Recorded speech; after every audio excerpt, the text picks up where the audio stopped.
તો હેલો મિત્રો, આજના બ્લોગમાં તમારું સ્વાગત છે। તો આજે વાડીએ કપાસ જેવો છે અને આ મેણિયું છે, દાંતડી મેણિયું તો 4 વાટવાની છે। પેસન નાખવા આપણે 7-8 ભેંસું છે। તો આજના બ્લોગમાં તમે બન્યા રહેજો। તો જય માતાજી મિત્રો। તો આ છે આપણી વાડી અને આ છે આપણો કપાસ।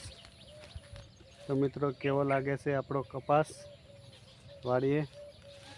ઓ લૂંડા આવી જશે ક્યારે? હા, જોરદાર આવી જશે। તો હવે જઈશું આપણે રસકા બાજરી વાટવા। તો બ્લોગમાં બન્યા રહેજો। તો આ છે આપણી રસકા બાજરી। તો મિત્રો હવે વાટવાનું ચાલુ કરવાનું છે, તે બ્લોગમાં બન્યા રહેજો। તો વાટવાનું આપણે રસકા બાજરી વાટી દીધી છે, જોઈ શકો છો તમે કે આ વાટી દીધી તમે જોઈ શકો છો। તો આપણે હવે ખડકશું અને પછી જઈશું ઘરે। તો મિત્રો આપણે બોધી અને ઉપાડી દીધું છે। તો હવે જઈશું આપણે ઘરે અને વ્લોગમાં બન્યા રહેજો।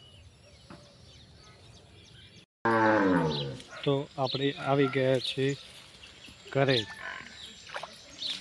તો એ આ નાખી સાર અને આ છે આપણી તબેલો દેશી, જોઈ શકો છો।